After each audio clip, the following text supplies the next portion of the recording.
You're the color that fills my dreams. I hear your voice in quiet streams. The familiar scent of spring when I'm with you fills my whole being. So I will stay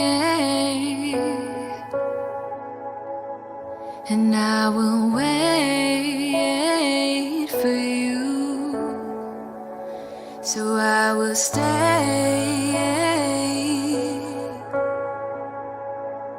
and I will wait for you. In my heart there's but one desire, to be with you, Jesus. You're all I desire. So let your spirit fill my soul. When I'm with you, I'm made whole. So I will stay and I will wait for you. So I will stay and I will wait for you.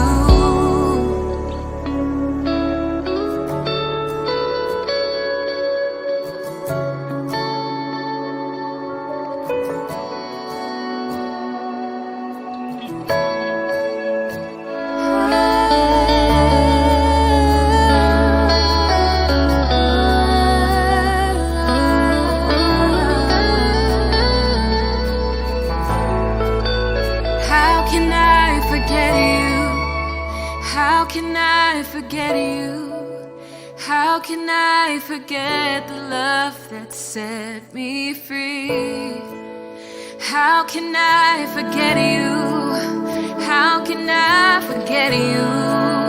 How can I forget the love that set me free? Jesus, I surrender. Jesus, I surrender. Open up my heart to all your plans for me. Jesus, I surrender. Jesus, I surrender. Open up my heart to all your plans for me. So I will stay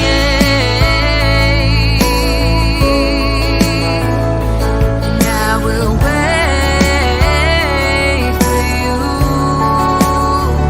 Oh, I will stay and I will wait for you. There is nothing I want more than to be with you, my Lord.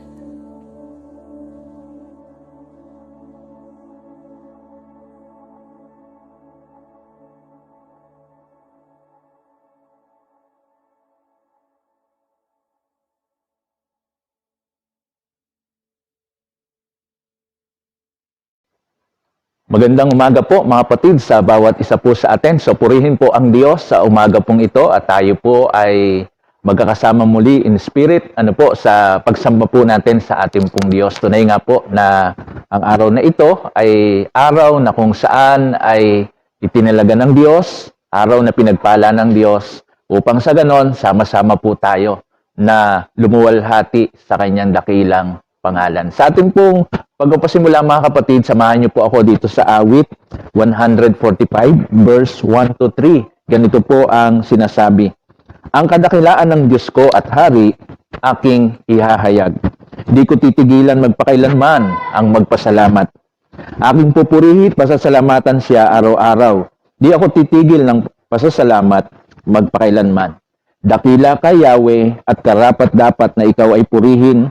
Kadakilaan mo'y tunay na mahirap naming unawain. Pinagpala po ng Diyos ang kanya pong mga salita. Tayo po'y tumayo, tayo po ay manalangin, magpuri po tayo, magpasalamat po tayo sa ating pong Diyos, sa ating pong mga bahay, mga kapatid. Hayaan po natin na ang pagpupuri at pagpapasalamat ay patuloy na umalingaw-ngaw hanggang sa ito po ay marinig ng ating pong Diyos. Ano po? So tayo po yumuko at tayo po ay manalangin. Dakilang Diyos, daming Ama, tunay nga po o Diyos, sa umaga pong ito, nagpupuri po kami, nagpapasalamat sapagkat binigyan mo po kami o Diyos ng isang napakagandang umaga, Panginoon, na kung saan, Panginoong Diyos, ikaw po o God ay amin pong sasambahin, ikaw o Diyos ay amin pong pupurihin, amin pong pasasalamatan o Diyos. Marapat lang po o God na sa umaga pong ito, kami po o Diyos ay magsama-sama in spirit, Panginoon, upang ikaw o Diyos ay amin pong sambahin o God. Kaya naman o Diyos, ang lahat po ng papuri, lahat po ng pagsamba,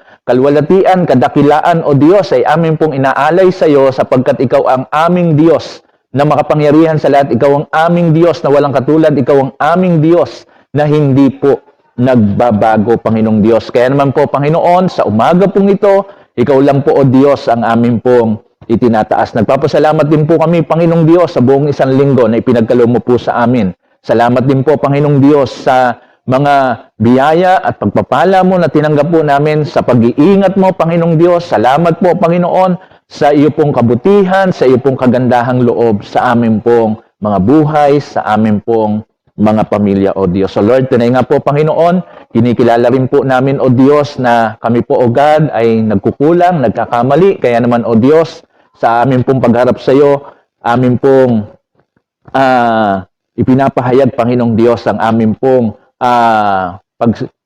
pagsisisi, Panginoon, sa amin pong mga nagawang pagkukulang. Linisin mo po kami, Panginoong Diyos, at gawin mo po kaming marapat sa iyo pong harapan. Sa pangalan po ng amin pong Panginoong Hesus. So Lord, tunay nga po, Panginoon, basbasan at pagpalain mo po ang kabuuan ng amin pong pagsamba, basbasan mo po at pagpalain ang iyong mga salita, maging ang amin pong pag-aawitan. Nawa po, o Diyos, ang iyong pangalan po ay maluwalhati po namin, mabigyan ka po namin, o Diyos, ng kaluguran, o God. Lord, tunay nga po, Panginoon, inaangkin po namin, o Diyos, na sa amin pong pagsamba ngayong umaga, ang bawat isa po sa amin, o Diyos, ay makakaranas, o God, ng iyo pong pagkilos, ng iyo pong paghipo sa buhay po ng bawat isa po sa amin, o Diyos. O Lord, ihanda mo rin po ang amin pong mga puso at isipan upang sa ganun, o Diyos, tunay nga po, Panginoon, hindi po namin mamiss, o God, yung mensahe mo po sa amin sa umaga pong ito, o Diyos. So Lord, sa iyo po ang lahat ng papuri, sa iyo po ang lahat ng pagpapasalamat sa matamis na pangalan ni Jesus na aming Panginoon at tagapagligtas. Amen. Amen at amen. Yan mga kapatid, sa umagang ito, patuloy po natin buksan ang ating mga puso, ating mga isipan at ang ating tenga nang sa ganon ay mahayag kadakilan at kabutihan ng ating Panginoon sa umagang ito. Kaya naman sama-sama po tayo magpatuloy sa ating pag-aawitan sa umagang ito.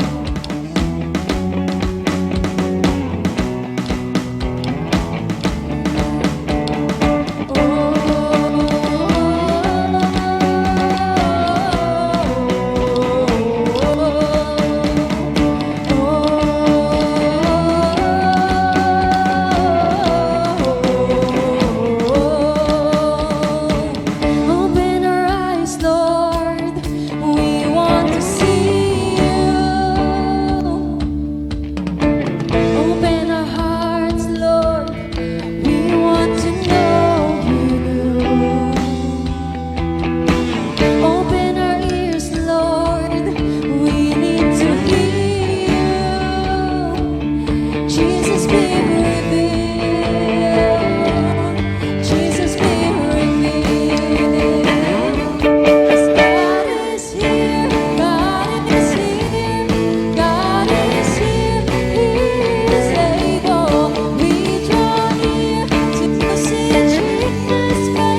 pagmamahal mo ay naligtas kami, O God. Thank you for saving our lives, O God.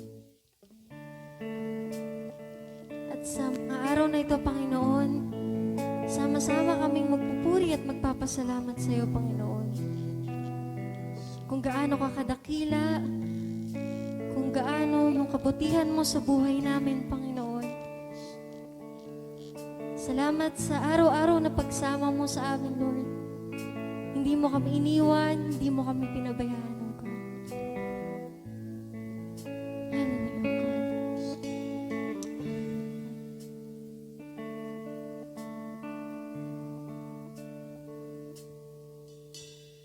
Light of the world, you step down into darkness.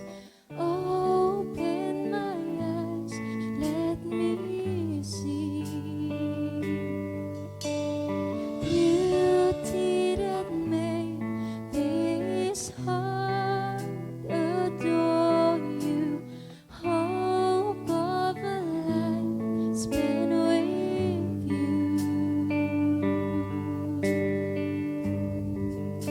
'Cause here I am to worship, here I am to bow down, here I am to say that you're my God. You're altogether lovely, altogether worthy, altogether wonderful to me.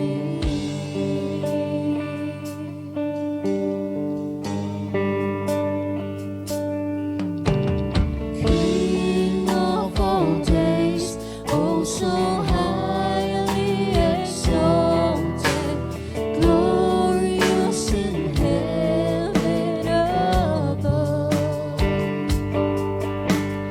Humbly you came to the earth you created, all full of saints became Lord. Yes, here I am to worship, here I am to bow down, here I am to say that you're my God. You're altogether lovely, altogether worthy, altogether wonderful to me. Yes, here I am to worship, here I am to bow down, here I am to say that you're my God. You're altogether lovely, altogether worthy, altogether wonderful to me.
You're my God. You're altogether lovely, altogether worthy, altogether wonderful to me. Yes, here I am to worship, here I am to bow down, here I am to say that you're my God. You're altogether lovely, altogether worthy, altogether wonderful to me. Yes, here I am to worship, here I am to bow down, here I am to say that you're my God. You're altogether lovely, altogether worthy, altogether wonderful to me.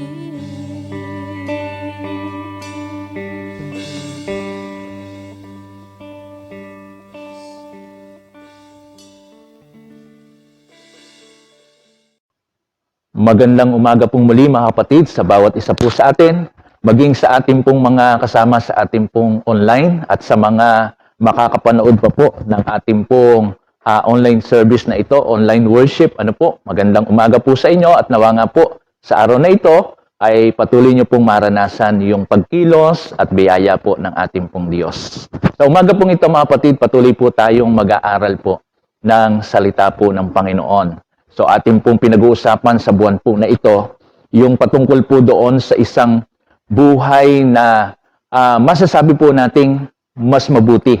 Ano ho? Mas maganda. Ano ho? Sapagkat ito naman po talaga yung ninanais po ng marami po sa atin. Ano ho? At nais po natin na sa taong ito, kahit na meron po tayong ganitong sitwasyon, ano ho, masasabi pa rin po natin na meron po tayong mas magandang buhay. Ano ho, ang totoo po mga kapatid, hindi lang naman po tayo ang may gusto po nito. Ano ho, yung magandang buhay, kundi ang Diyos po, sa pasimula pa lamang po mga kapatid, talagang ito na po talaga yung gusto po ng Diyos na ma-experience ng nais ng Diyos na ma-experience po ng bawat isa po sa atin. Nga lang po mga kapatid, ang naisin na yon ng Diyos ay hindi po sa paraan po natin, kundi doon sa paraan ng ating pong Diyos. Kaya naman po mga kapatid, ang Diyos po natin sa kabila po na ang tao po ay lumayo po sa Kanya, namuhay sa kasalanan, pero yung kanya pong plano na yon, yung kanya pong kalooban na tayo po ay pagkalooban ng isang buhay na mabuti, isang buhay na magganap, ano ho, isang buhay na maganda, yun po ay hindi po nagbabago. Ano ho? Kaya po mga kapatid, ang Diyos po, ibinigay niya po itong banal na kasulatan upang sa ganon, maunawaan po natin yung mga plano ng Diyos para po sa buhay ng bawat isa po sa atin. Upang sa ganon, makita po natin mga kapatid na talagang napakabuti ng ating pong Diyos. Makita po natin yung kadakilaan ng Diyos. Makita po natin yung kagandahang loob ng Diyos sa bawat isa po sa atin at siya po ay ating pong papurihan, parangalan po sa ating pong mga buhay. At sa loob po ng isang buwan, mga kapatid, sa loob po ng 4 na linggo, tinalakay po natin yung iba't ibang mga aral ng Diyos na kung saan ay magdadala po sa atin. Ano po? Doon po sa isang buhay na mabuti, mas maganda. Ano ho? Para po sa atin, hindi lang po sa taong ito, kundi maging sa mga darating pang mga taon. Ano ho? Kung susundin lang po natin, mga kapatid, yung prinsipyo ng banal na kasulatan, ano ho? Talaga naman po, mga kapatid, na magdudulot po ito sa atin ng isang mas mabuting buhay. Ano ho? Be joyful, be prayerful, and be thankful. Ano ho? Actually, dito lang po sa tatlong prinsipyo na ito, mga kapatid, kokota na po tayo eh. Ano po? Talaga pong dito pa lang po sa tatlong ito, ano ho, talaga pong mararanasan na po natin. Ano ho, mararanasan na po natin talaga na magkaroon po tayo ng isang mas magandang buhay, isang mas magandang pamumuhay sa buhay na ito. At sinasabi rin po doon sa nakaraan po nating pag-aaral, ano ho, so kinakailangan lang po natin talaga na magpakatatag at magpakatapang. Ano ho, kasi nga po mga kapatid, talagang sa buhay na ito, napakarami pong mga challenges. At ito nga pong pinagdadaanan po natin ngayon. Talagang ito, marahil, yung pinaka-challenging, ano ho, sa buhay po natin na kung saan ay ating po naranasan. At siyempre, nandyan din po yung tayo po ay nagiging fruitful, ano ho, sa buhay po natin, sa iba't ibang area ng ating pong buhay, physically, and then spiritually. Ano ho,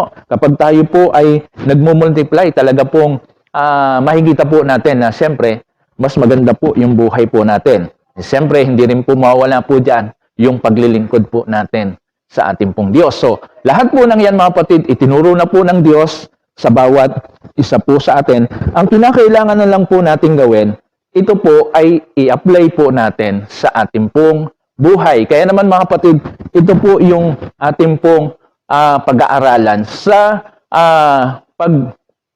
pagtatapos po natin dito po sa topic po natin na a better life. Ano ho, para sa taong ito. Ano po, at samahan niyo po ako dito po sa aklat po ni Santiago, chapter 1, verse 22 hanggang sa verse 25. Ano po, ganito po ang sinasabi.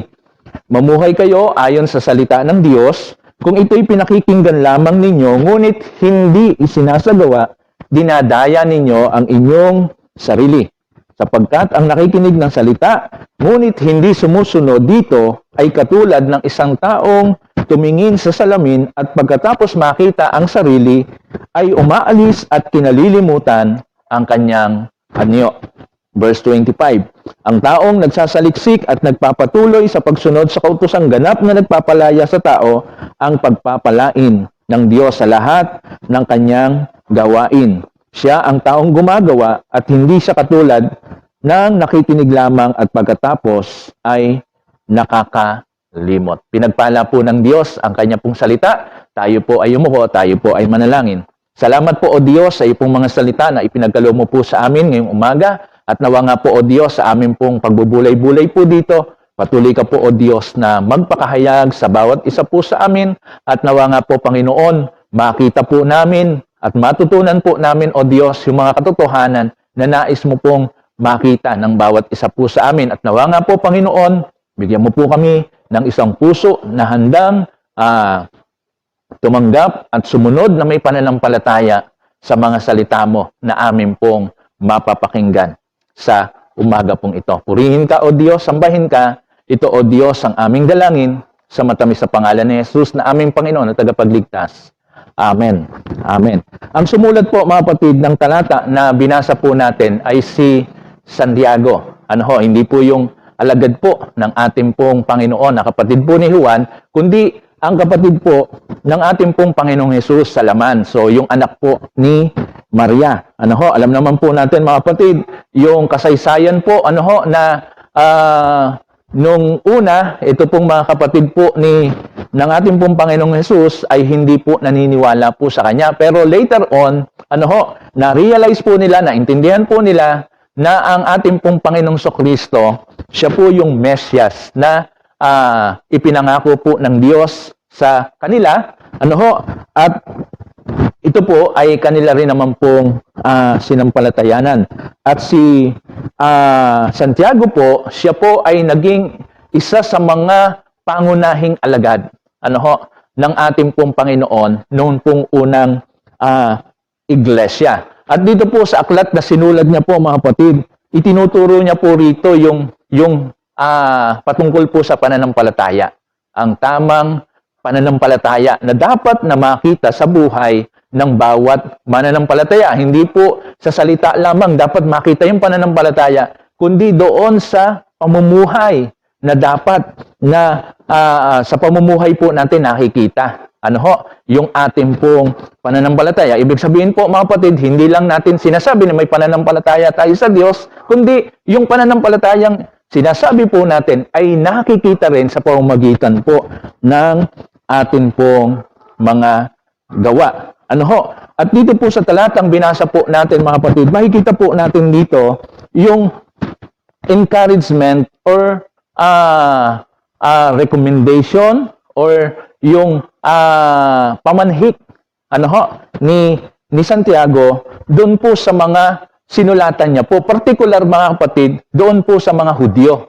Ano ho? Pero itong salita po ng Diyos, hindi naman po ito para lang sa Hudyo. Nga lang po ay yung audience po rito ni James ay mga Jews. Pero ito rin po ay para po sa lahat. Para po ito sa bawat isa po sa atin, especially sa atin po na mga mananampalataya ng ating pong Panginoong Kristo. So makikita po natin dito yung kanya pong pamanhik, yung kanya pong pagtuturo, yung kanya pong encouragement sa mga mananampalataya. Ang sabi po sa English ay ganito, "But don't just listen to God's word, you must do what it says. Otherwise, you are only fooling yourselves. For if you listen to the word and don't obey, it is like glazing at your face in a mirror. You see yourself walk away and forget what you look like. But if you look carefully into the perfect law that sets you free, if you do what it says and don't forget what you heard, then God will bless you for doing it." Ano ho? So dito po makikita po natin mga kapatid na sinasabi po ni Santiago na ang mga nakikinig daw po ng salita po ng Diyos dapat hindi lang po tagapakinig lamang, kundi dapat ang mga nakikinig ay nagsasagawa rin ng kanila pong napapakinggan. So ibig sabihin po mga kapatid, kung doon po sa 4 na linggo na pinag-aralan po natin, ano ho, ng mga salita po ng Diyos, dapat daw po pala, hindi lang po natin ito, ano ho, pinakikinggan, o hindi lang po natin ito dininig, ano ho, dapat din po mga kapatid, lahat po ng napakinggan po natin, lahat po ng tinuturo po ng banal na kasulatan, ay dapat po nating isagawa sa atin pong mga buhay. Ano ho? Sapagkat naroon po yung pagpapala po ng Diyos. Ano ho? Kahit makinig ka ng makinig, kung hindi mo naman yan i-apply, yung kapangyarihan ng salita ng Diyos, yung biyaya ng salita ng Diyos, hindi po natin talaga mararanasan sa atin pong buhay. Ano ho? At dito po mga kapatid, meron po siyang binanggit patungkol po doon sa pakikinig lamang at doon po sa pagsunod. Ano ho? Sa salita po ng Diyos. Una, tingnan po natin yung negative side. Ano ho? Ng sinasabi po dito ni Santiago. Ano ho? Ang negative side po rito ay yung hindi po pagsasagawa ng salita ng Diyos. Ibig sabihin po, mga kapatid, pinakikinggan lang. Ano ho ba ang sinasabi po rito ng ni Santiago patungkol po doon sa mga tao o mananampalataya na nakikinig lamang ng salita ng Diyos at hindi po ito isinasabuhay, hindi po ito isinasagawa sa kanilang buhay. Ang sabi po rito ni James sa verse 22, "But don't just listen to God's word." Ano ho? So, tama po makinig. Ano ho? Mabuti po iyon, yung makinig. Pero, ano ho? Hindi po magiging kapaki-pakinabang sa buhay po natin kung pakikinggan lamang po natin yung salita po ng Diyos. So, kinakailangan po na ito po ay i-apply po natin. Kaya po sabi po rito, "But don't just listen to God's word." Huwag mo lamang pakinggan yung salita ng Diyos. Ano ho? Bakit po sinabi ni Santiago na huwag mo lang pakinggan yung salita po ng Diyos? Kasi po ang sabi niya po rito sa verse 22b, kung ito'y pinakikinggan lamang ninyo, ngunit hindi sinasagawa, dinadaya ninyo ang inyong sarili. Ano ho? So kapag ang salita po pala ng Diyos, mga kapatid, pinakikinggan lamang po natin at hanggang doon lang po yung dating nito sa buhay po natin. Ang sabi po dito, mga kapatid, dinadaya lamang po natin yung ating pong mga sarili. Ano ho? Parang ganito mga kapatid. Yung bang pupunta po tayo doon sa mga gawain ng Diyos. Ano ho? Di ho ba kaya po tayo nagpupunta sa gawain ng Diyos? Isa po sa mga dahilan ay upang mapakinggan po natin yung mensahe po ng Diyos. Yung salita po ng Diyos. Tama po ba mga kapatid? Di ho ba? Kaya po tayo nagpupunta sa gawain ng Panginoon para malaman po natin ano ba yung mensahe ng Diyos sa atin. Ano ba yung kalooban ng Diyos para sa buhay ng bawat isa po sa atin. Pero kung pagpunta po natin doon sa gawain ng Diyos, ano ho, pakikinggan lamang po natin at wala naman po tayong plano, ano ho, na isagawa yung mga napakinggan po natin o yung ipinahayag ng Diyos sa bawat isa po sa atin, ang sabi po rito, dinadaya natin lang yung ating pong mga sarili. Ano ho, sabi nga po, di ho ba mga kapatid na napakasakit po na ikaw ay dayain ng iyo pong kaibigan o ng iyo pong mahal sa buhay. Pero mga kapatid, di ho ba? Mas lalo sigurong masakit, mga kapatid, kung yung mismong sarili mo, dinadaya mo. Ano ho? Siguro po, mas malaking problema po yun. Ano ho? Na sarili na natin, dinadaya pa po natin. Ano ho? So, kaya po sabi po rito ni Santiago, ano ho? Na dapat, hindi lang ho natin pinakikinggan yung salita ng Diyos. Dapat din po, ito po ay talagang ina-apply po natin sa ating pong buhay. Kasi kung hindi natin yan ina-apply sa ating pong buhay, ano ho, dinadaya lamang po natin yung ating pong mga sarili. Ano po yung point? Bakit ka pa nakikinig kung hindi mo rin lang naman pala gagawin? Di ba? Ibig sabihin po nun, nag-aaksaya ka rin lang ng time. Ano ho, kung hindi mo lang din naman i-apply pala yung sinasabi po ng Diyos. Kung minsan po kasi mga kapatid, tayo pong mga mananampalataya, para po tayong namamalengke. Ano ho? Napagpunta po natin ng palengke at mayroon po tayong bibilhin. Ano ho? Halimbawa po ay gulay. Minsan po, madalas po, di ho ba, pinipili lang po natin yung gusto po natin. Ano ho?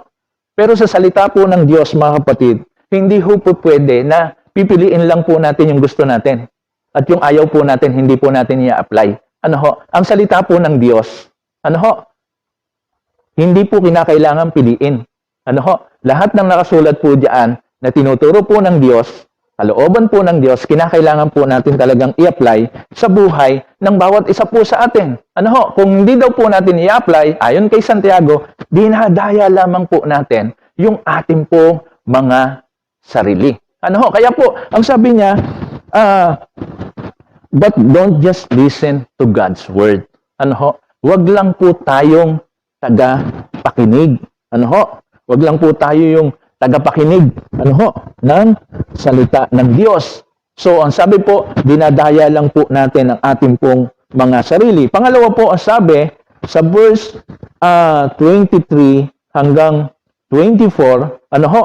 Para lang po tayong, yung bang humarap sa salamin, tiningnan po natin yung ating sarili at pagkatapos po nating makita yung ating sarili, umalis na po tayo at pagkatapos kinalimutan na po natin.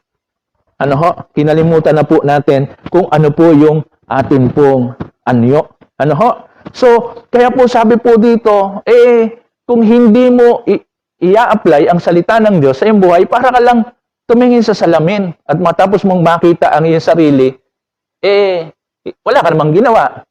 Ba? Hindi mo in-apply, yung salita ng Diyos sa iyong buhay.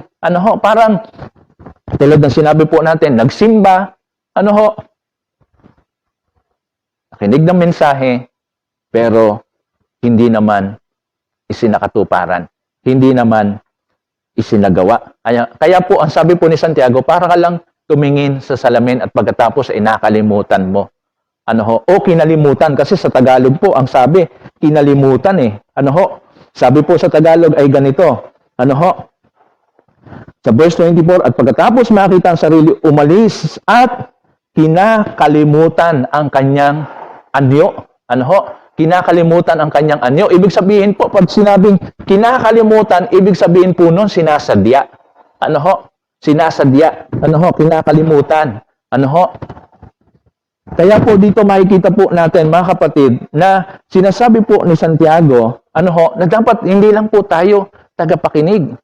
Kasi kung tagapakinig lamang po tayo, una dinadaya po natin yung ating pong mga sarili. Pangalawa, para daw po tayong tumingin sa salamin.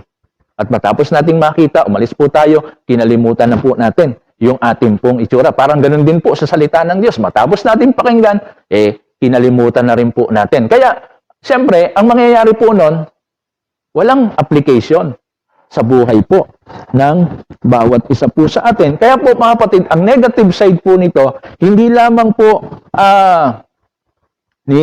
dinadaya mo ang iyong sarili, para kang humarap sa salamin, matapos mong makita sarili mo, kinalimutan mo na, at yung pangatlo po mga kapatid, hindi ho natin talaga mararanasan yung kapangyarihan ng salita po ng Diyos. Diba sabi po ng banal na kasulatan sa Hebrews chapter 4, verse 12, na ang salita po ng Diyos ay para pong tabak, tumatagos, hanggang sa ating pong mga buto. Dahil ang salita po ng Diyos ay parang tabak na dalawa ang talim.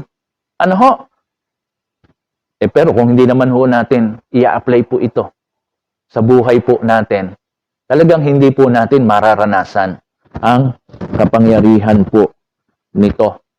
Kaya po makikita po natin dito, ipinakikita ni Santiago sa atin, kapag ang salita po ng Diyos, hindi po natin ipinamumuhay, hindi po natin isinasagawa. Pero kapag ang salita po ng Diyos na matapos po nating pakinggan ay ina-apply po natin, sa buhay po natin, meron din naman po itong epekto.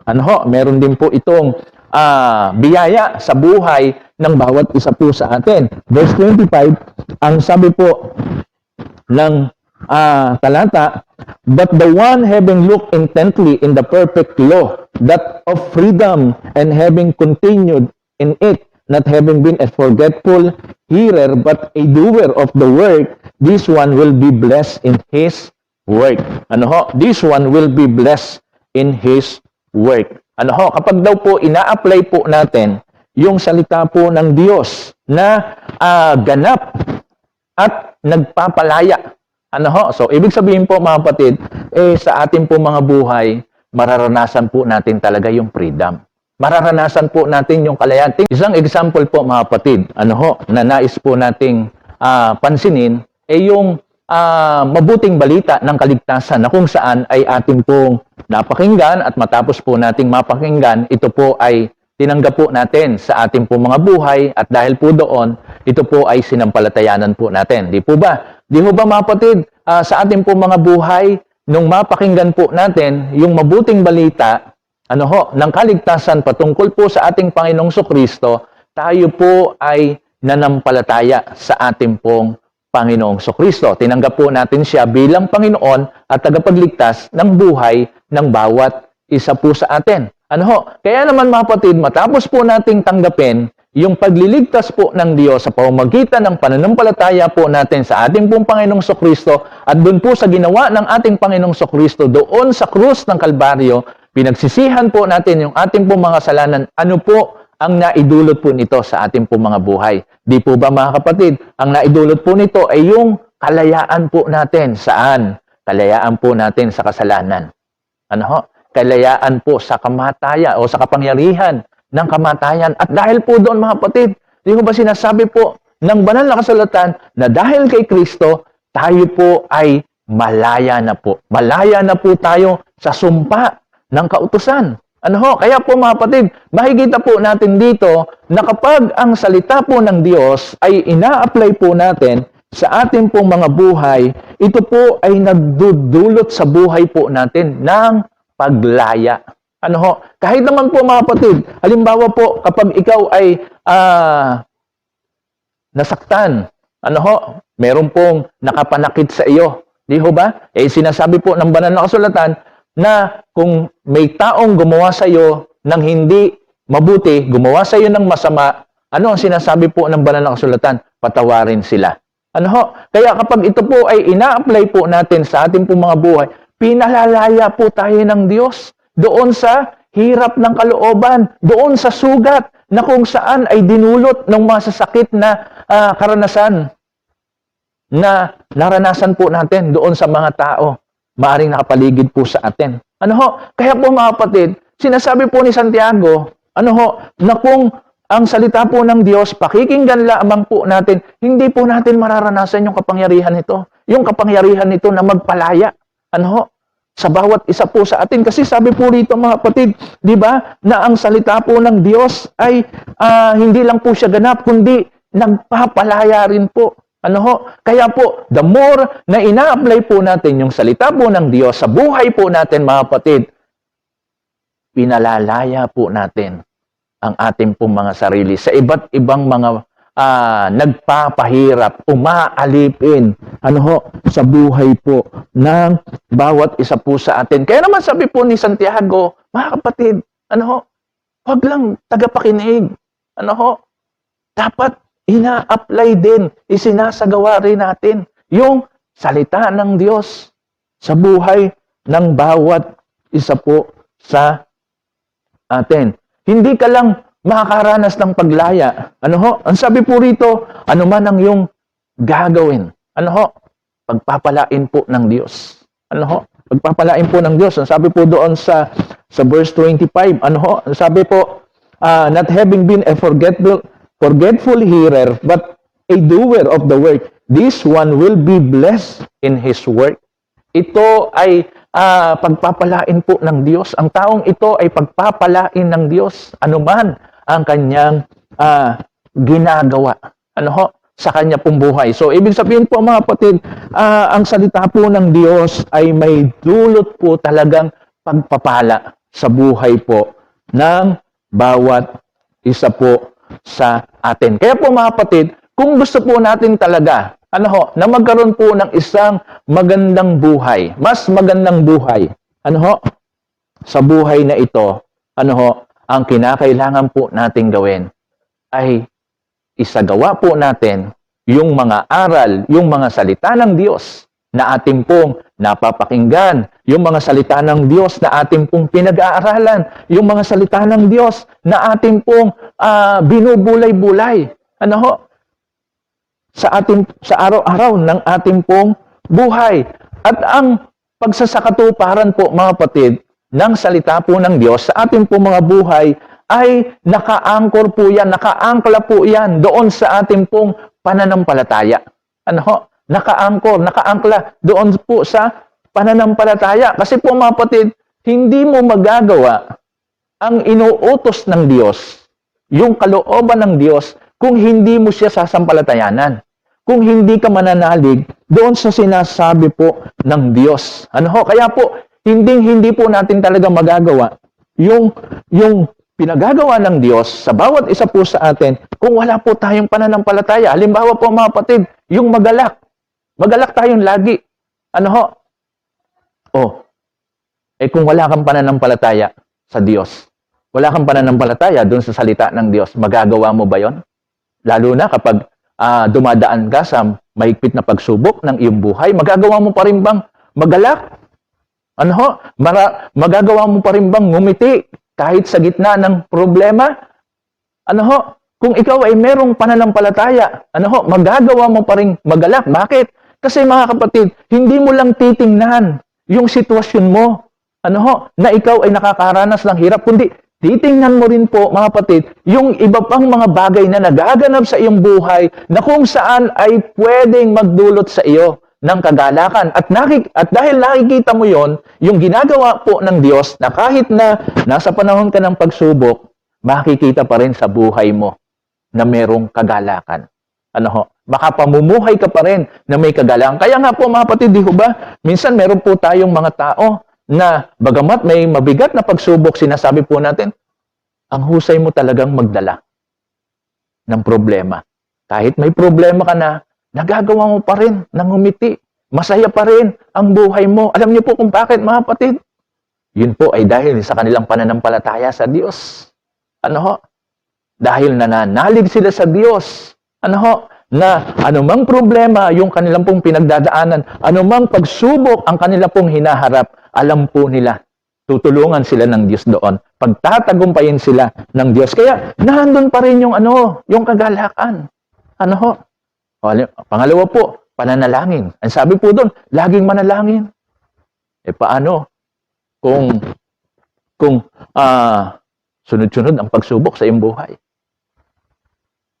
Magagawa mo pa bang manalangin lagi? Di ho ba? Napakahirap po manalangin kapag nararanasan mo yung hirap. Di ho ba? Ang daling manalangin kapag payapa ang buhay. Di ho ba? Pero mga kapatid, ang taong may pananampalataya sa Diyos, anuman ang kanyang sitwasyon, magpapatuloy at magpapatuloy pa rin po yan sa pananalangin. At yung pangatlo, ang sabi ng Lord, be joyful, be prayerful, and then be thankful. Ano ho? Napakabigat naman na makapagpapasalamat pa ba ako sa Diyos kung ganito ang aking kalagayan? Ano ho? Pwede.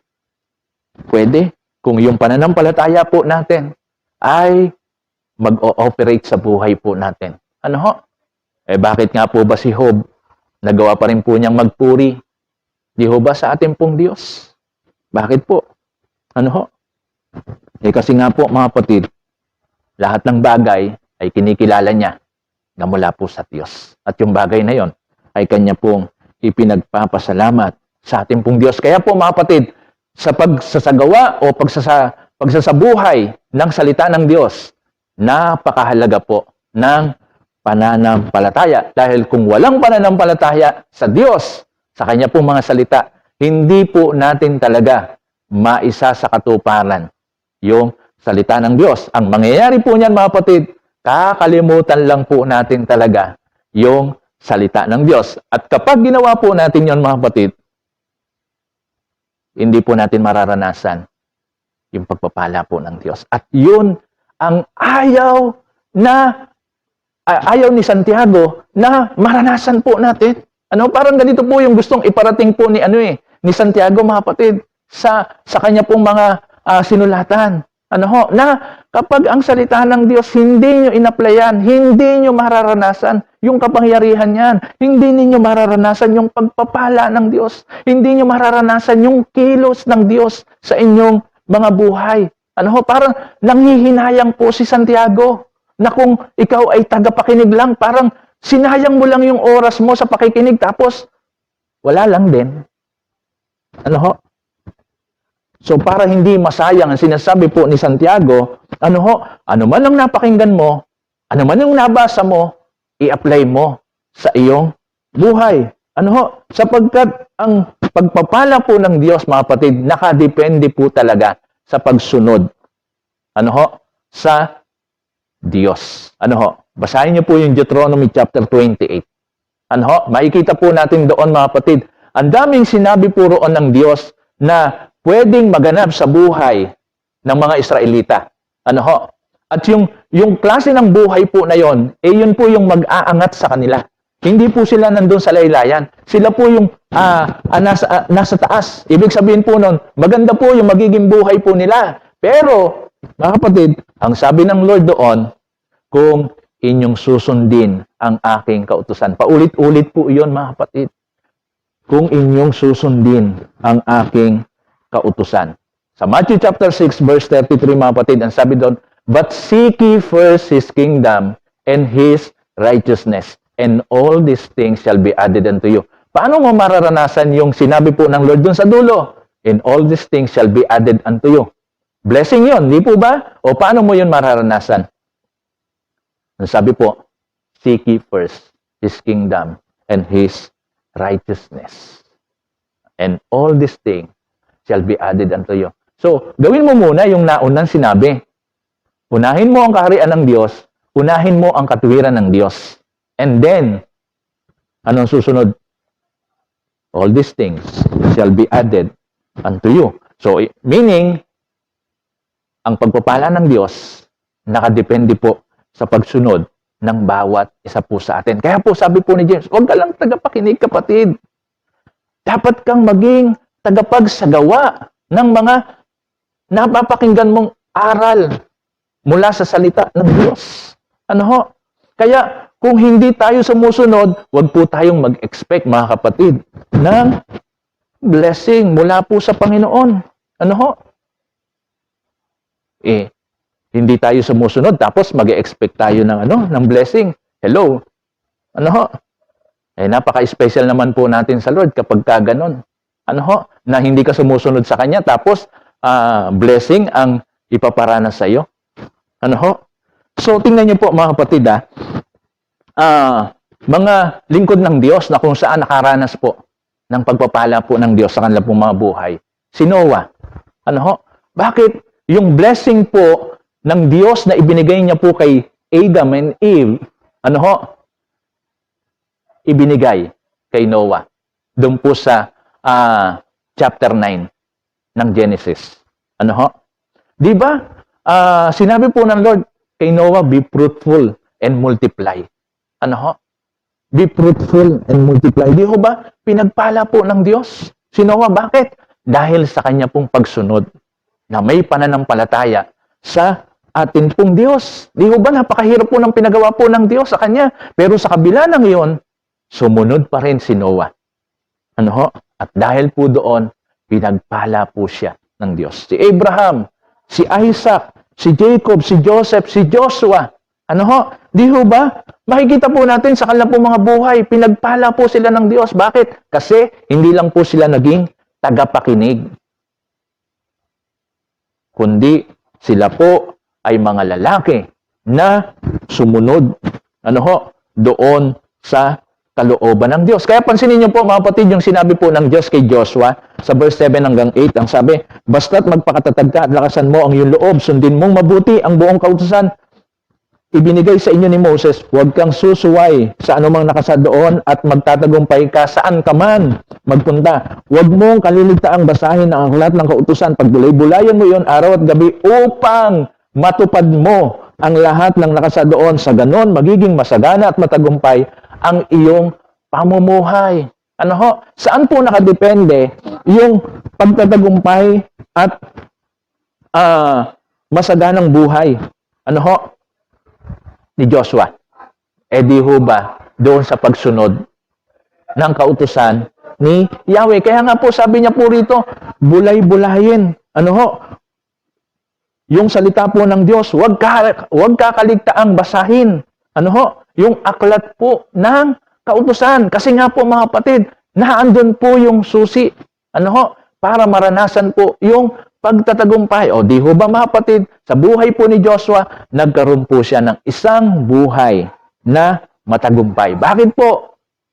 Dahil sa pagsunod niya po sa salita ng Diyos. Hindi niya lang po pinakinggan. Ano ho? Yung salita po ng Diyos, yung kautusan ni Yahweh. Kundi ito po ay kanya pong in-apply sa kanya pong buhay. Sa Awit chapter 1, verse 1 to 6, ganito po ang sabi, mapalad ang taong hindi nakikinig sa payo ng masama at hindi sumusunod sa masama nilang halimbawa. Hindi siya nakikisama sa mga kumukutya at hindi nakikisangkot sa gawaing masama. Sa halip, kasiyahan niyang sumunod sa kautusan ni Yahweh. Sabi po rito sa verse 2, sa halip, kasiyahan niyang sumunod sa kautusan ni Yahweh. Binubulay-bulay niya ito araw at gabi. Katulad niya ay punong kahoy sa tabi ng isang batisan, laging sariwa ang dahon at namumunga sa takdang panahon. Anuman ang kanyang gawin ay nagtatagumpay. Nakita niyo po yan mga kapatid. Ano ho? Ang sabi po, anuman ang kanyang gawin, siya'y nagtatagumpay. Bakit? Sabi po ng verse 2, sa halip, kasiyahan niyang sumunod sa kautusan ni Yahweh. At sa verse 6, ang sabi po, mga kapatid, sa taong matuwid si Yahweh ang pumapatnubay, ngunit sa taong masama, kapahamakan ang hantungan. Ano ho? So, ibig sabihin po, mga kapatid, kapag tayo po ay sumusunod sa kautusan po ng Diyos, ano ho? God's blessing will follow. Ano ho? Yung pagpapala po ng Diyos ay susunod po yan sa buhay po natin. Kaya nga po sabi po rito, laging sariwa ang dahon at namumunga sa takdang panahon. Anuman ang kanyang gawin, siya'y nagtatagumpay. Di ba? Mga kapatid, kapag ang isang tao po, anuman ang kanyang gawin ay nagtatagumpay, patungo po iyan doon sa mas magandang buhay. Ano ho? Ganito na lang po mga kapatid. Halimbawa, ikaw ay may trabaho o kaya naman ikaw ay may negosyo. Ano ho? Kung yung salita po ng Diyos, ina-apply po natin sa trabaho natin, ina-apply po natin sa kabuhayan po natin, sa negosyo po natin, ano ho kaya ang gagawin po dyan ng Diyos sa atin? Sabi po, ano man ang kanyang gawin, siya ay nagtatagumpay. Ano ho? Bakit po? Dahil po sa kanyang pagsunod sa salita ng Diyos. Ano ho? So makikita po natin dito mga kapatid na ipinakikita sa atin hindi lang po ni Santiago kundi po ng iba pang mga talata sa banal na kasulatan na may pagpapala sa pagsunod po natin sa salita ng Diyos. Kaya po sabi po ni James, wag lang po tayong tagapakinig. Dapat yung mga napapakinggan po natin ay sinusunod din po natin. Ano ho? Pansinin niyo po mga kapatid, ang sabi po doon sa verse 25 ng James chapter 1. But if you look carefully into the perfect law, yan po ay nasulat po sa New Living Translation. Sa verse 20, sa Berean Literal Bible, ganito naman po ang sabi. But the one having looked intently into the perfect law, ano ho? At doon naman po sa Good News Translation, but if you look closely into the perfect law. Ano ho? So makikita po natin mga kapatid, iba't ibang salita po yung ginamit sa pagbabasa ng salita po ng Diyos. Ano ho? Tatlong salita po yung magkakaibang ginamit. Una po, carefully, intently, and closely. Ngayon, ano po ibig sabihin po noon mga kapatid? Ang ibig sabihin po noon mga kapatid na sabi po ng talata, but if you look carefully, but the one having looked intently, but if you look closely, ang ibig pong sabihin po niyan mga kapatid, kinakailangan po na unawain po nating mabuti. Ano ho? Yung salita ng Diyos. Kapag binabasa po natin mga kapatid, dapat po unawain po nating mabuti, intindihin po nating mabuti ayon po doon sa konteksto nito. Ano ho? Kasi po mga kapatid, kapag ang salita po ng Diyos ay binasa po natin at hindi po natin isinama yung konteksto po nito o yung mga unang mga talataan, hindi po magiging tama ang ating pong interpretation. At dahil hindi ho tama yung ating pong interpretation, ano ho, mali din po ang magiging application po nito sa buhay po ng bawat isa sa atin. Mga kapatid, sa pag-aaral ng salita ng Diyos, ano ho, sa pag-aaral ng salita ng Diyos, hindi ikaw ang mag-i-interpret ng salita ng Diyos. Hayaan mo na ang salita ng Diyos ang mag-interpret ng kanyang salita. Ano ho? Hayaan mo na ang Biblia mismo ang magpaliwanag po nito sa iyo. Madalas po kasi mga kapatid, ang ginagawa po ano ho, ng marami, pag bumasa ng talata, yung sarili niyang kaisipan ang kanya pong pinaniniwalaan. Dapat po mga kapatid, kung ano po yung kaisipan na itinuturo ng banal na kasulatan, dapat yun ang lumitaw doon sa talataan na kung saan ay binabasa po natin. Kaya po sabi ni James, ano ho, kinakailangan po na pag-aralan po natin ito ng maingat. Kinakailangan po na pag-aralan po natin ito ng mabuti. Ano ho, upang sa ganon, tama po ang ating pong pagkaunawa, tama po yung ating pong pagkakaintindi, upang sa ganon, sa pag-a-apply po natin ito mga kapatid, tama po. Ano ho? Ayos po ang pag-a-apply po nito sa ating pong mga buhay. Kaya po mga kapatid, napakahalaga. Ano ho? Napakahalaga na talagang pag nag-aaral po tayo ng salita po ng Diyos, dapat po talaga naglalaan po tayo talaga ng oras. Ano ho? Kinakailangan po talaga na maglaan po tayo ng tinatawag na quality time sa pagbubulay-bulay ng salita ng Diyos upang sa ganun talagang maintindihan po natin, maunawaan po natin ng husto. Ano ho? Kung ano ba talaga ang ibig sabihin ng salita po ng Diyos. Ano ho? Sa panahon po natin ngayon mga kapatid, nako, ang dami pong mga Kristiyano nawawalan na po ng time sa pagbubulay-bulay ng salita po ng Diyos. Bakit? Kasi nakukuha yung oras po nila ng iba't ibang mga bagay, ano ho, sa mundo pong ito.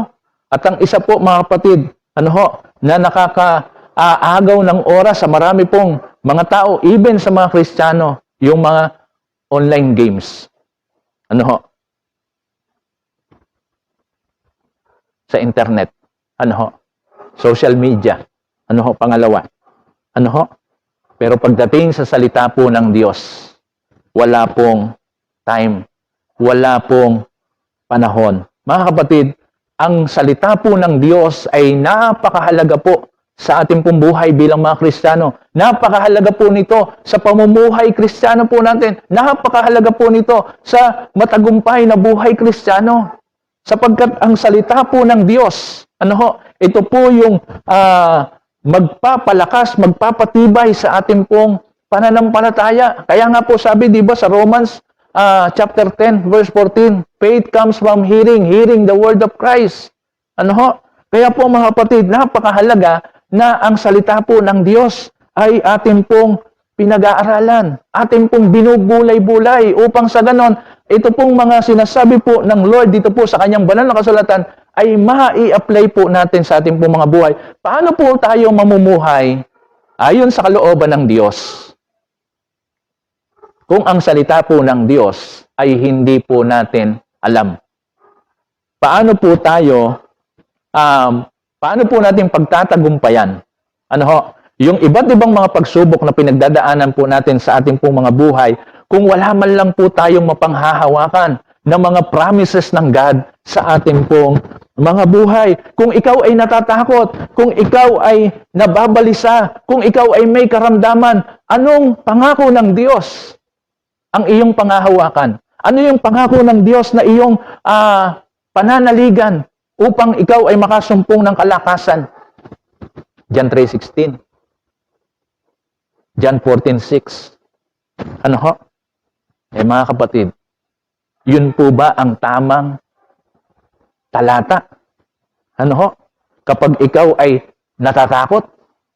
Di ho ba? Meron pong partikular na mga talata sa banal na kasulatan na kapag ikaw ay natatakot, yung talata na yon ay mapanghahawakan mo. Ano ho? Halimbawa po, Isaiah 41:10. Paano kung hindi mo alam yung Isaiah 41:10? Ano ho? So ano yung panghahawakan mo? Halimbawa po mga kapatid, kung ikaw ay nawalan ng trabaho o kaya naman yung negosyo mo bumagsak dahil dito sa pandemya, ano ang panghahawakan mong salita? John 3:16. Di ba? Pwede mong panghawakan, the Lord is my shepherd, I shall not in want. Ano ho? Si Yahweh ang aking pastor, hindi niya ako pagkukulangin. Kung mawalan man ako ng trabaho, kung ang negosyo ko man ay bumagsak o malugi, hindi ako matatakot dahil meron akong mabuting pastol na magpo-provide ng lahat ng aking mga pangangailangan. Kung ikaw ay may sakit, anong pangako ng Diyos ang iyong panghahawakan? John 3:16. Di ba? O ano ang pangalan ng Diyos na iyong panghahawakan sa buhay mo? Ano ho? Kaya po, napakahalaga po mga kapatid, na ang salita po ng Diyos, ano ho, talaga pong pinagbubulay-bulayan po natin. Dahil dyan po tayo magkakaroon ng karunungan. Ano ho? Sa pamamagitan po ng salita po ng Diyos. Kaya napakahalaga po mga kapatid ng pagbubulay-bulay ng salita ng Diyos. Paano mo gagawin yung sinasabi po ni Santiago? Na wag lang tagapakinig, kundi tagapagsabuhay. Ano ho? Paano mga kapatid kung walang nangangaral? Ano ho? Wala kang napapakinggan na nangangaral. Di ho ba? So kinakailangan mo talaga na pag-aralan ang salita ng Diyos. Ikaw mismo magbabasa ka. Ikaw mismo maglalaan ka ng oras para pagbulay-bulayan ang salita po ng Diyos. Ano ho? Para nang sa ganon, lagi kang merong naririnig na mensahe mula po sa ating Panginoon sa pamamagitan ng salita ng Diyos. At anuman ang iyong nababasa, ano ho? Sa salita ng Diyos, ang sabi ni Santiago, ipamuhay mo yan, isagawa mo yan. Ano ho? Kaya po mga kapatid, kung gusto nating talagang maranasan yung kapangyarihan ng salita ng Diyos. Maranasan po natin talaga yung pagpapala ng Diyos. Tatlong bagay yung dapat po natin gawin sa salita ng Diyos. Una, obey His Word continuously or consistently. Ano ho? So, ang sabi po ng verse 25, but the one having looked intently into the perfect law, that of freedom, and having continued in it, not having been a forgetful hearer, but a doer of the work, this one will be blessed in his work.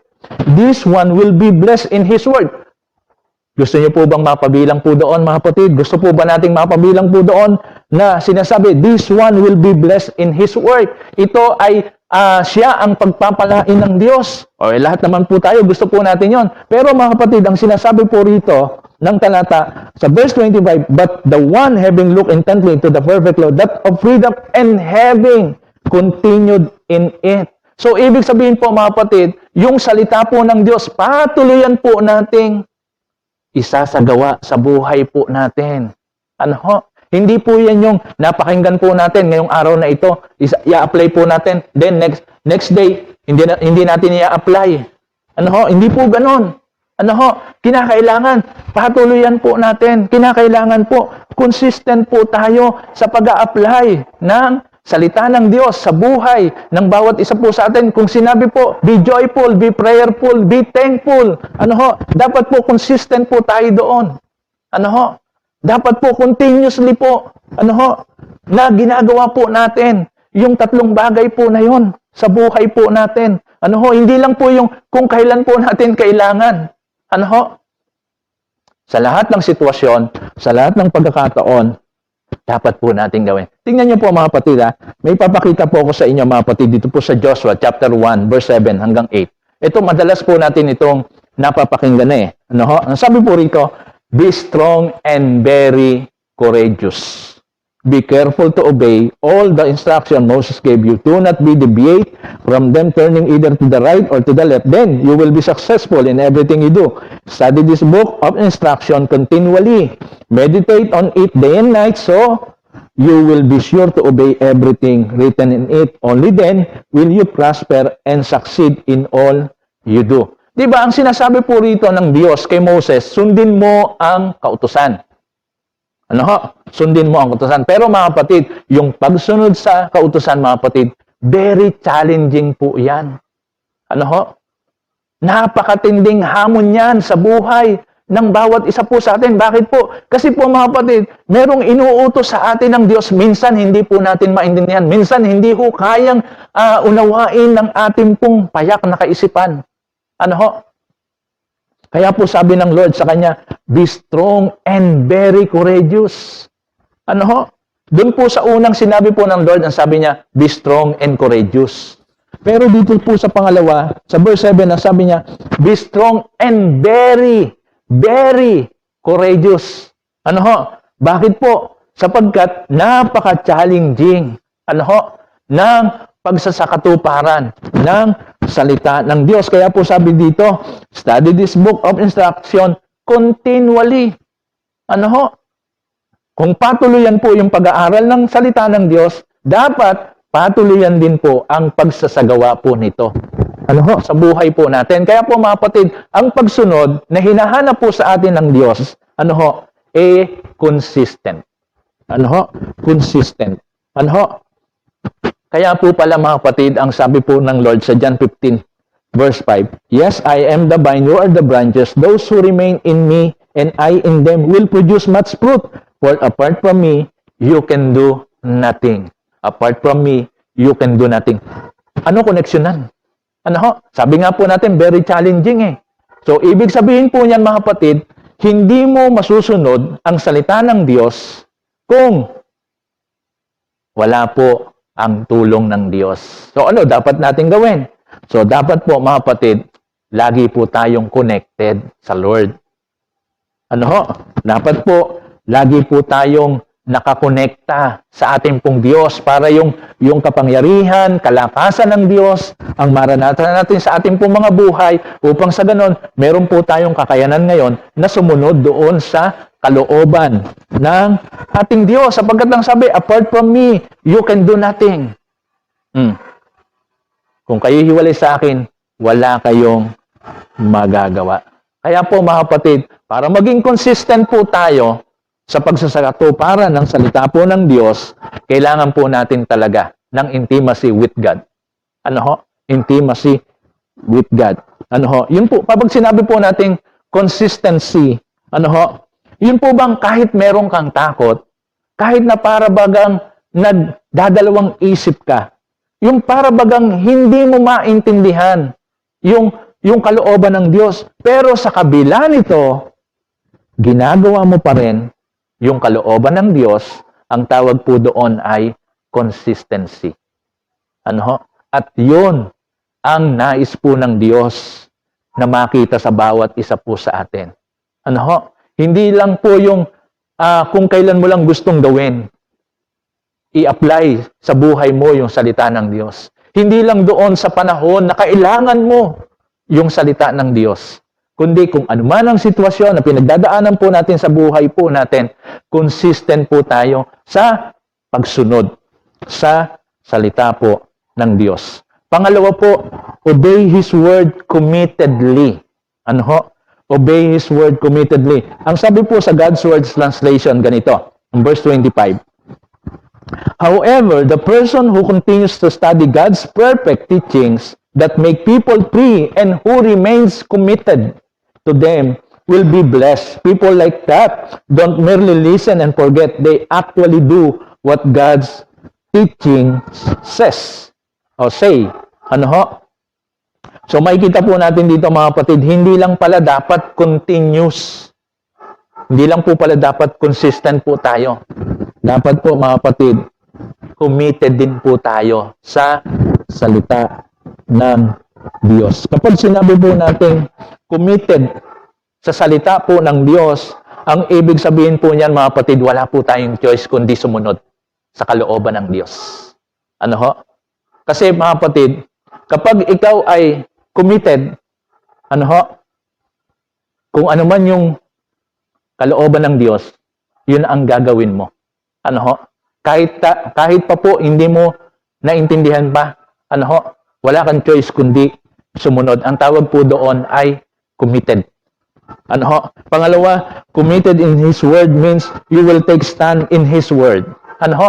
Kapag sinabi po nating ikaw ay nakatalaga na sumunod sa salita po ng Diyos, ang ibig sabihin po noon, titindigan mo yung salita ng Diyos.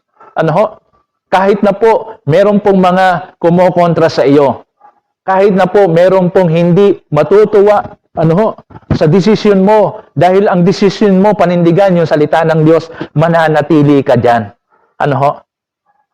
Mananatili ka dyan. Ibig sabihin po, mga kapatid, paninindigan mo kung ano man yung salita ng Diyos. Ano ho? Pag sinabi po natin committed in His word, means you will not doubt in His word. Hindi ka magdududa. Kahit minsan, hindi mo maintindihan pa. Hindi mo pagdududahan ang Diyos. Hindi mo pagdududahan yung salita ng Diyos. Ano ho? So, ang tawag po doon, committed. Kaya po sabi po rito, remain committed to them will be blessed. Ano ho? Kapag itinalaga po natin yung ating po mga sarili sa salita ng Diyos, ano ho? Tayo po ay pagpapalain ng Diyos. Ano ho? At yung pangatlo po, mga kapatid, obey His word covenantally. Covenantly. Ano ho? Obey His word covenantally. Ano ho? Yung bang sa pagtupad po natin o pagsasakatuparan po natin ng salita po ng Diyos, ito po ay pakikipagtipan po natin sa atin pong Diyos. Katulad po ng ginawa po ni Josue. Di po ba? Kanina binasa po natin yung Joshua chapter 1 verse 7 hanggang 8. Di ba? Yun ang covenant po sa kanya ng Lord eh. Ano ho? Wala po tayong makikita po doon na sinabi po ni Joshua, sige po Lord, makikipagtipan po ako sa iyo. Yung kanya pong pakikipagtipan sa Diyos, hindi sa pamamagitan ng salita, kundi sa pamamagitan ng kanyang ginawa. Bakit ko po nasabi, mga kapatid, na si Joshua po ay nakipagtipan sa Diyos? Kasi po, mga kapatid, kung si Joshua po ay hindi po nakipagtipan sa Diyos, hindi siya nakipag-covenant sa Diyos, I don't think so, mga kapatid, na madadala niya sa promised land yung mga Israelita. Hindi po siya magtatagumpay kung hindi po siya nakipagtipan sa Diyos. Pag sinabi po nating nakipagtipan, ibig sabihin, kung ano po yung sinabi po sa kanya ng Diyos, yun po yung kanya pong ginawa. Kung ano po yung kanilang kasunduan, yun po yung kanila pong isinakatuparan. Ano ho? So dapat ganun din po mga kapatid, na sa pag-apply ng salita ng Diyos, dapat nandun po tayo sa pakikipagtipan sa ating pong Diyos. Ano ho? Na sinasabi po natin, Lord, dahil ito po yung kalooban mo, nakikipagkasundo po ako sa iyo na anuman ang sabihin mo, anuman ang ituro mo, anuman ang kalooban mo, yan ang aking susundin. Yan ang aking susundin. Kaya po, ang sabi po ni Santiago, ano ho, yung tao na sumusunod sa Diyos continuously or consistently, ano ho, yung tao na committedly and covenantly obey God's word, ang sabi po ni James, sila po yung pagpapalain ng Diyos. Ano ho? Lahat naman po tayo mga kapatid, gusto po natin ng pagpapala, di ho ba? Pero ang premise ng Lord mga kapatid, obey His words. Obey His words. At doon po natin mararanasan yung pagpapala ng Diyos. Gusto po natin magkaroon ng mas magandang buhay. Itinuro na po sa atin ng Diyos kung paano po tayo magkakaroon ng isang buhay na mas mabuti, mas maganda. Ang kinakailangan na lamang po natin gawin mga kapatid, i-apply po natin yung salita ng Diyos. Continuously, committedly, and covenantly. At makikita po natin sa ating po mga buhay kung ano ang kayang gawin ng Diyos sa bawat isa po sa atin. Napakarami na po nating narinig na mga aral ng Diyos. At pinaniniwalaan po natin na ang salita po ng Diyos ay may daladalang pagpapala. Pero kung hindi po natin gagawin, hindi po natin i-apply ang salita ng Diyos sa ating po mga buhay, hindi po natin din mararanasan yung pagpapala ng Diyos. Ang pagpapala ng Diyos ay nakadepende sa iyong pagsunod. Ang pagpapala ng Diyos ay nakadepende sa aking pagsunod. Ang pagpapala ng Diyos ay nakadepende sa pagsunod po natin sa Kanyang mga salita. So, ibig sabihin po mga kapatid, nasa atin po ngayon ang desisyon. Kung gusto mong magkaroon ng mabuting buhay, ang sinasabi ng Lord sa atin, anak, gawin mo ang ipinagagawa ko sa iyo. Isakatuparan mo yung lahat ng natutunan mo sa aking mga salita. Ang sabi ng Lord, at sinasabi po ng Lord sa atin, tayo po ay Kanyang sasamahan, tayo po ay Kanyang tutulungan, tayo po ay Kanya pong pagtatagumpayin. Ano ho? Sapagkat ang sabi po ng Kanyang salita, dito po sa verse 25, ano ho? Ay ganito. However, the person who continues to study God's perfect teachings that make people free and who remains committed to them will be blessed. People like that don't merely listen and forget, they actually do what God's teachings say. Ano ho? Sana po mga kapatid, sa ating po mga buhay, ang masumpungan po ng Diyos, sinusunod po natin yung Kanyang mga salita. Pagpalain po kayo ng Panginoon. At sa ating po mga buhay, patuloy po nating maranasan ang biyaya ng Diyos habang sinusunod po natin ang kautusan ng ating pong Diyos. Tayo po yumuko, tayo po ay manalangin. Dakilang Diyos at aming Ama, maraming pong salamat sapagkat itinuturo mo po sa amin kung paano po namin mararanasan, O Diyos, ang pagpapala na nagmumula po sa iyo. Dalangin po namin sa iyo, Panginoon, na kami nga po, O Diyos, na matapos po naming mapakinggan ang iyong mga salita, kami po, Panginoong Diyos, ay magkaroon ng kilos na kung saan ang mga salita mo na amin pong napakinggan ay amin naman pong isasagawa sa amin pong mga buhay sapagkat nakita po namin dito, Panginoong Diyos, na nandito po yung susi upang maranasan po namin ang mga pagpapala na kung saan ay inilaan mo sa bawat isa po sa amin. Kaya naman, O Diyos, tulungan mo po kami na matapos po naming mapakinggan ang iyo pong mga salita.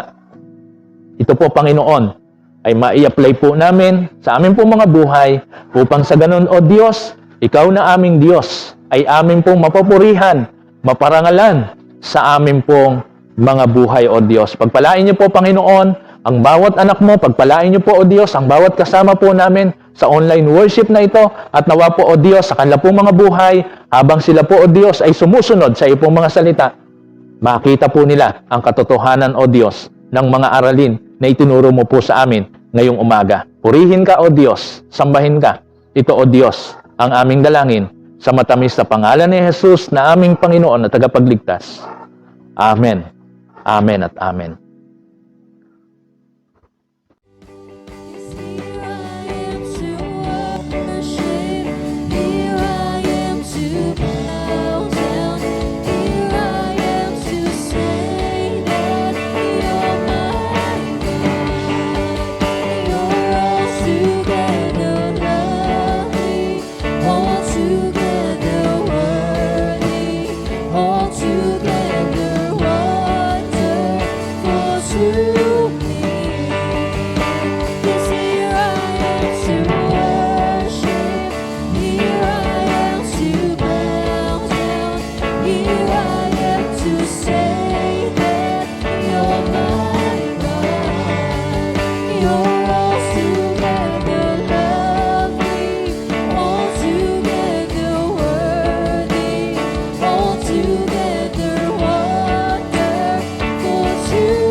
You're my God.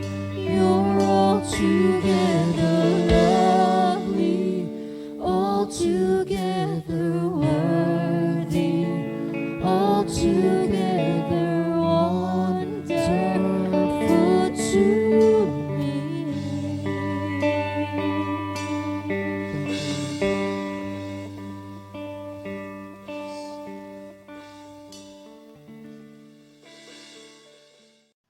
Tayo pong lahat ay tumayo, mga kapatid, at tayo po ay magwakas sa panalangin. Dakilang Diyos at aming Ama, salamat po sa iyo pong pagsama sa amin, sa amin pong pagsamba ngayong umaga. Salamat po, O Diyos, sa iyo pong mga salita. Salamat po, O Diyos, sa patuloy na pagtuturo mo sa bawat isa po sa amin.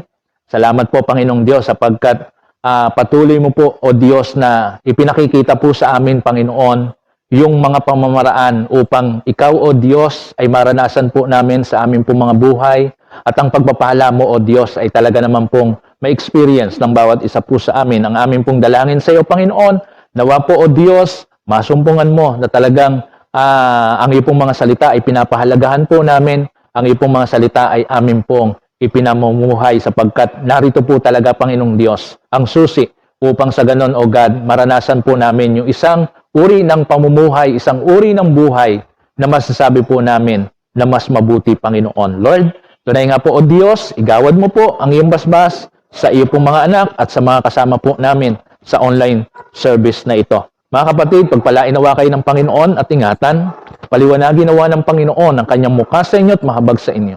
Ilingap nawa ng Panginoon ang kanyang mukha sa inyo at bigyan kayo ng kapayapaan mula ngayon at magpakailanman. Amen. Amen at amen.